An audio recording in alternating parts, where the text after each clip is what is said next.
The first thing I noticed was the smell of her perfume on my pillow. Faint, like a ghost of something that used to mean home. It wasn't supposed to be there. She hadn't slept in our bed for 3 nights. 3 nights since I watched her walk out the door, heels clicking on the tiles like the sound of a lock snapping shut. I had asked her to stay. I wasn't even asking for much. Just one night. One single night where it was about us, and not the endless parties, not her boss, not whatever shiny life she keeps chasing like a moth burning itself on the same light bulb. But she didn't even look at me when she left. She just tossed her hair over her shoulder, said, "James is expecting me," and the door closed. Now the house feels like it hates me. Every room echoes with her absence. Her coffee mug is still on the counter, lipstick mark frozen on the rim, mocking me. The pasta I cooked that night is still in the fridge, untouched, the sauce congealed into something that looks like blood clots. I can't bring myself to throw it away because it feels like giving up, like admitting she isn't coming back. I've called her so many times my phone feels like a dead limb in my hand. No answer. Not even a scene on the messages I've sent. The silence is louder than anything. I swear sometimes I can hear it pressing against my skull, whispering things I don't want to believe. Like maybe she isn't just at those parties for the career connections she talks about. Maybe James's smirk when he shook my hand at her office party wasn't just in my head. Yesterday, I drove past his house. I don't even know why I did it. Maybe I wanted to prove myself wrong. Maybe I wanted to catch a glimpse of her car, to confirm she was lying.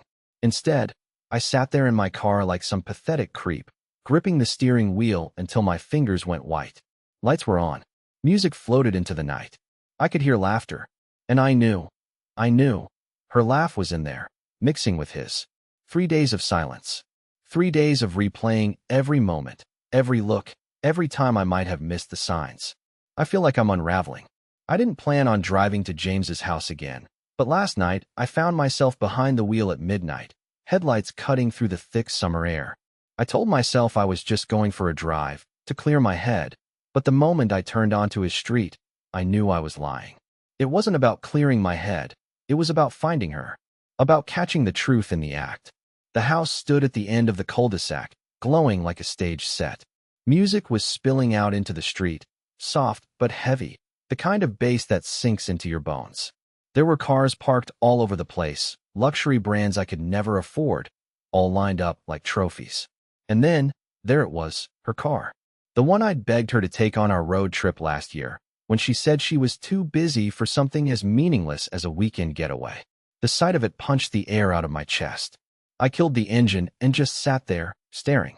My brain kept flashing images of her inside, drinking from his expensive glasses, leaning too close when she laughed, looking at him the way she used to look at me.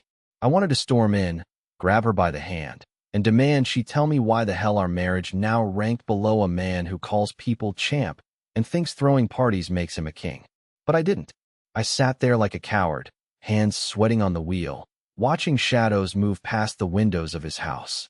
I swear I saw her silhouette once, her head tilted back in laughter. Or maybe my mind was just inventing things to torture me. I left after an hour, driving home in silence, gripping the wheel so hard my knuckles cracked. When I got home, the kitchen clock read 2:13 a.m. I went straight to her side of the bed, the side that's still untouched and cold. I almost called her again, but what was I going to say? Hey, it's me, your husband, the one you can't be bothered to answer because your boss's party is apparently more important than your life at home. Instead, I lay there staring at the ceiling, counting every minute of the silence between us like it was another nail in the coffin. This morning I woke up to nothing. No text, no call, no note. I keep replaying every word we said the last time she walked out. Me begging her to stay, her rolling her eyes, saying, "Darren, stop being dramatic. It's just a party." But if it's just a party, why does it feel like I'm losing her piece by piece? Why do I feel like something happened that night she's not telling me about? And why the hell do I keep picturing her boss's hand on her back? I spent the entire day pacing the living room, chewing on the same thoughts until they tasted like poison. Every time I glanced at my phone, I half expected a message from Mara, some half-hearted excuse, or a casual "hey, I'll be home tonight," like everything was fine. But nothing came. The silence was so heavy it felt like it had its own weight, pressing down on my chest until I could barely breathe. I sat on the couch, staring at the photos on the wall. us smiling at the beach, us celebrating her promotion, us looking like two people who belong together. But those people don't exist anymore. She's somewhere else, laughing with him, while I'm here drowning in the echo of her absence. By late afternoon, I cracked. I called her best friend, Clara. We aren't close. She's always been polite but distant with me, the kind of friend who probably tells Mara everything I say. I didn't care. I just needed to know where my wife was. When she answered, her tone was cautious, almost like she was expecting me to be the one calling. I asked her if she'd seen Mara, if she knew where she was. There was this pause, this long inhale on the other side of the line, and then she said, "Darren, I think you should talk to Mara about this, not me." My gut twisted. It wasn't just the words, it was the way she said them, like there was something she knew but couldn't say. I pushed harder, probably sounded desperate. "Clara, I'm losing my mind here. Is she with him?" Another pause, and then she whispered, "I can't get in the middle of this," and hung up. Just like that. No explanation. Nothing. I threw the phone on the couch so hard I thought I'd crack the screen. I stood there, shaking, realizing that silence from Mara was one thing, but silence from Clara? That was something else entirely. She's loyal to Mara, sure, but if there was nothing to hide, why wouldn't she just say, "She's fine, calm down"? Why the secrecy? As the sun went down, my thoughts got darker. I imagined her sitting next to James, leaning into him, maybe laughing at how paranoid I must be. I imagined her looking at her phone, seeing my missed calls, and just putting it face down on the table like I'm some nuisance. Every scenario played out in my mind like a cruel movie I couldn't turn off. By 10 p.m., I couldn't take it anymore. I grabbed my keys, drove aimlessly for hours, and ended up parked a block away from James's house again. Only this time, it wasn't a party, it was quiet. Too quiet. Just one car in the driveway, his. I sat there, staring at that house like it was some kind of monster swallowing my life whole. I wanted to knock on that door, to demand answers. But what if she was there? What if I saw something I couldn't unsee? My hands were shaking so badly, I had to grip the steering wheel just to keep them still. After a while, I drove home, but not because I wanted to. I just didn't know what else to do. When I walked back into our empty house, something inside me snapped. I opened the closet, and half her clothes were missing. I stood there, staring at the empty hangers, my heart pounding in my ears. Did she move them to a friend's place? Did she take them to his? I don't know. All I know is that the silence is no longer just silence. It's an answer I'm too afraid to believe. By the time the fourth night came, I wasn't even pretending to sleep anymore. I sat in the dark living room with nothing but the hum of the refrigerator and the ticking clock to keep me company, feeling like I was trapped in some slow-motion nightmare I couldn't wake up from. Every creak of the house made me think she was finally coming back, that I'd hear her keys in the door, but of course, it was nothing. It's always nothing. I'd spent the whole day imagining what she was doing, and my mind painted the ugliest pictures. Her leaning over James's expensive balcony with a drink in her hand, her laughing at some private joke he whispered in her ear, maybe even staying the night while I sit here like an idiot. The thought burned a hole right through me. I decided I wasn't going to just sit around anymore. I grabbed my jacket and drove, not really caring where I ended up. My car seemed to know the way to James's house by itself. It was just after midnight when I parked a block away again. This time, I didn't hesitate. I walked up the street, the sound of my shoes on the pavement making me feel exposed, like every step was too loud. The house was quiet, all the windows dark except for one on the second floor, soft, golden light, like a candle or a lamp. I froze. My chest was pounding so hard it hurt.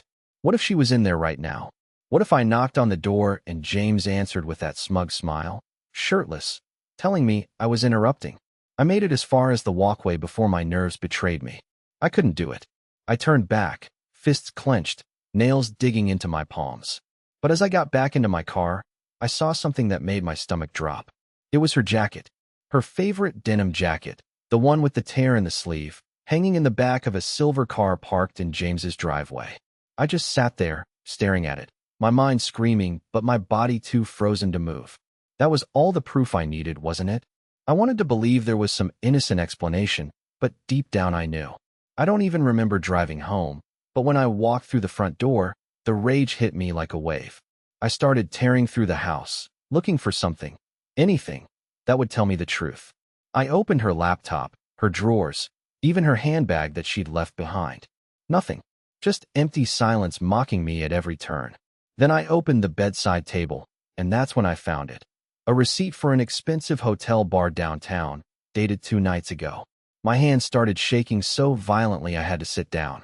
She hadn't said a word about being downtown. I didn't even know she liked that place. By 4 a.m., I was sitting on the floor with the receipt in my hand, staring at the wall like it could give me answers.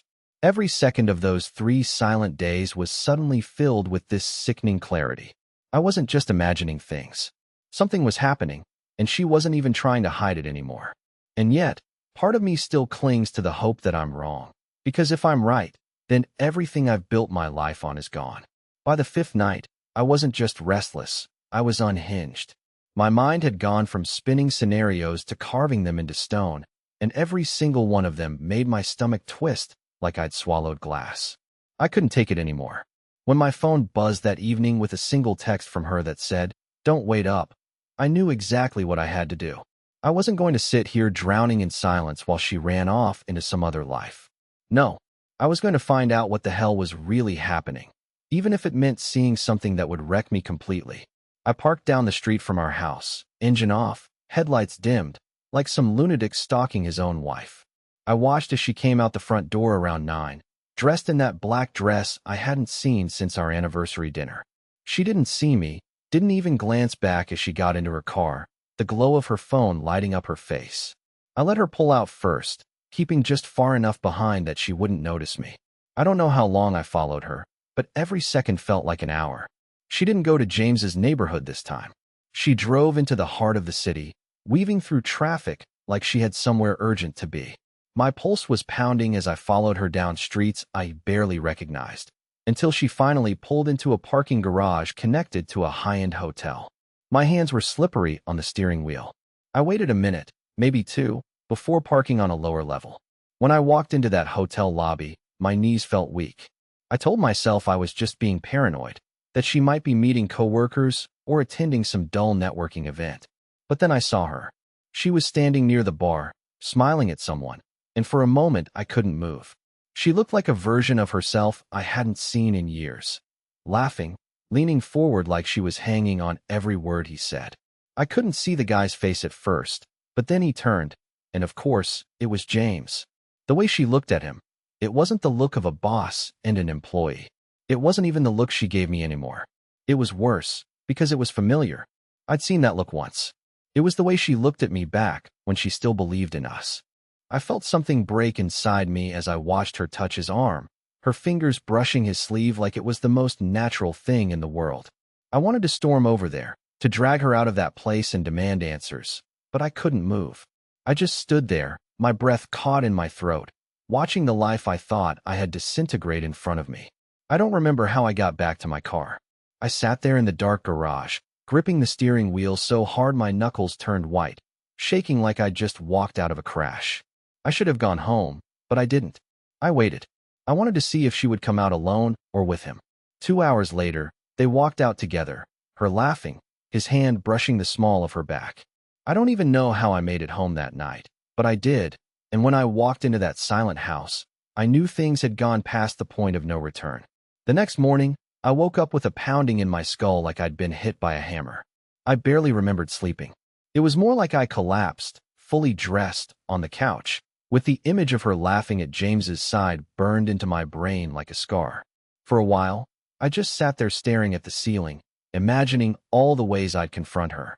I'd slam that hotel bar receipt on the table, tell her I saw everything, demand that she finally tell me the truth.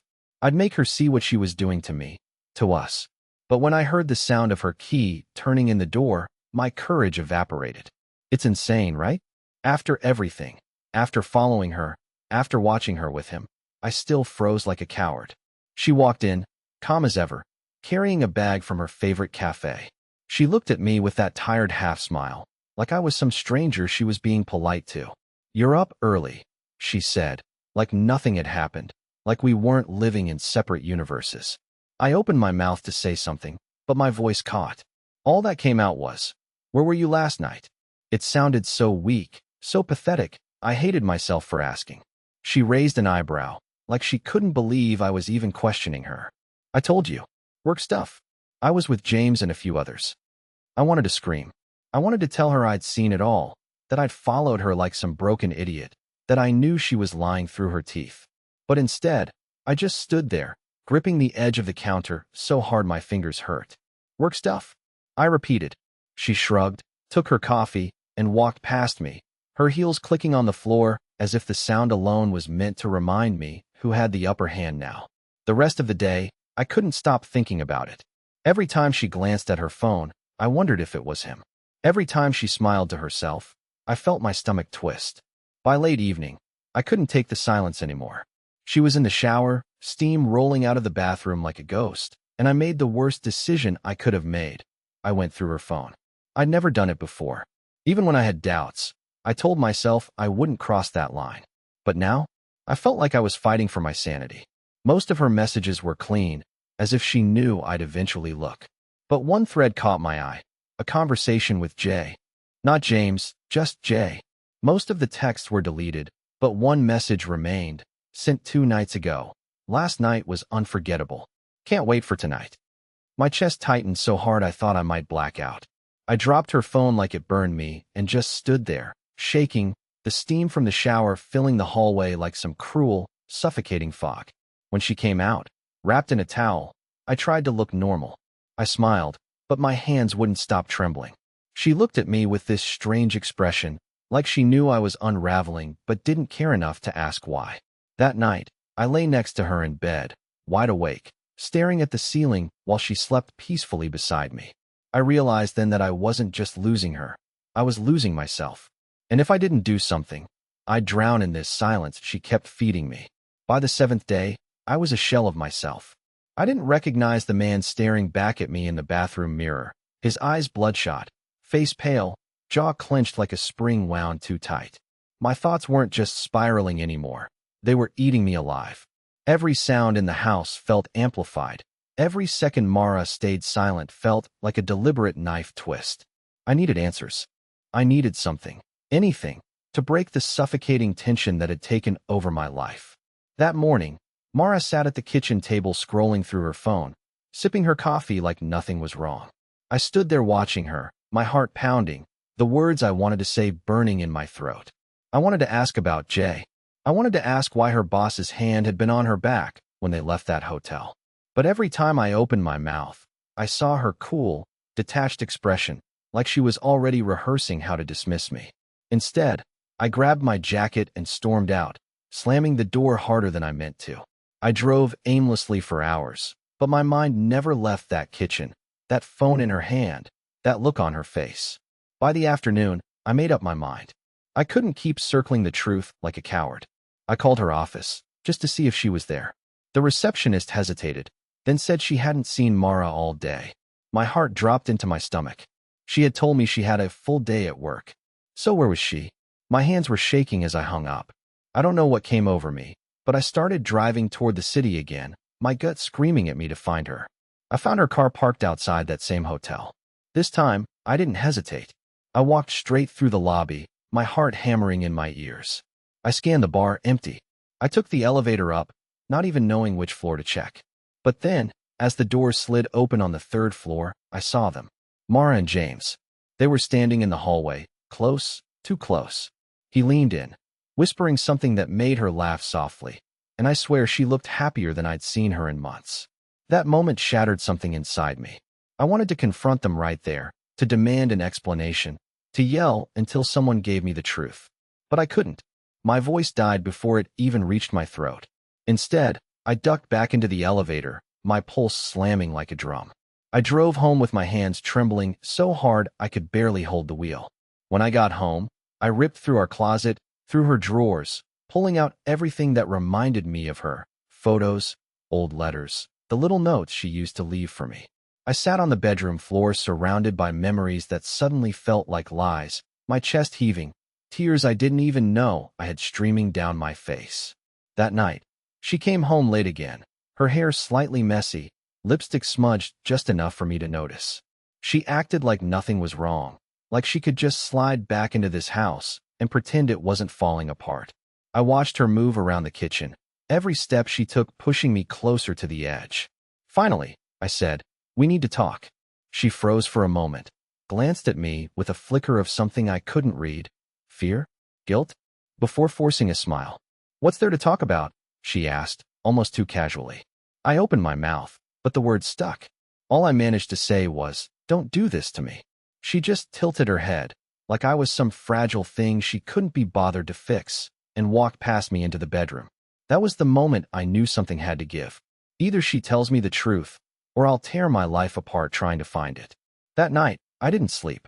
I lay there staring at the ceiling, listening to Mara's breathing beside me, wondering how we had gone from late-night talks and shared dreams to this. Silence, suspicion, and walls I couldn't break through.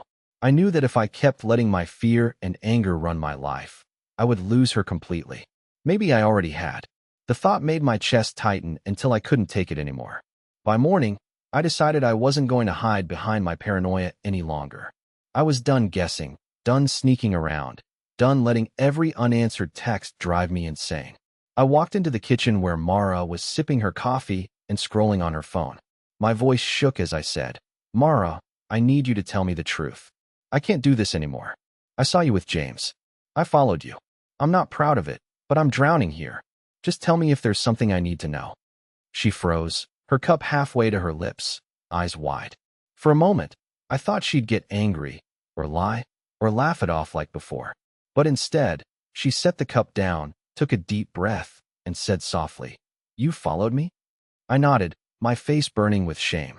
Then, to my surprise, she walked over, sat down across from me, and for the first time in weeks, she really looked at me. "Darren, it's not what you think," she said, her voice trembling. What came next knocked the air out of me. She told me the truth about the late nights and the parties. It turned out that James had been pushing her for a promotion, one that would give her the creative career she'd always dreamed of. The parties weren't about him. They were about networking with clients, about proving herself. "I should have told you," she admitted, her eyes glistening. "But I was scared you'd think I was choosing my job over us. And maybe I've been avoiding you because I didn't know how to explain without sounding like I was drifting away." Hearing her voice crack like that, seeing her eyes fill with tears, I felt my anger dissolve. I had been so lost in my own paranoia that I hadn't realized she'd been carrying her own battles. We sat there for hours, finally talking, really talking, like we hadn't in months. I told her how I'd been feeling invisible, how I thought I was losing her to someone else. She held my hand and said, "I'm still here, Darren. I've always been here. But we need to start choosing each other again." That afternoon, we did something we hadn't done in forever. We left our phones at home, grabbed a cheap pizza, and drove to the beach. We sat in the sand, eating greasy slices and watching the waves, like we used to when we were just two broke kids in love. It wasn't a magical fix, but for the first time in weeks, I felt the knot in my chest loosen. When we got home that night, Mara pulled me close and whispered, "No more silence. No more guessing. Just us." And I believed her. I realized then that all the fear, all the jealousy, all the pain had been because I still loved her too much to lose her, and she loved me enough to fight for us, even when we were both breaking apart. Maybe this was our rock bottom. But as I fell asleep with her curled against me, I knew one thing for certain. We were going to climb back up together.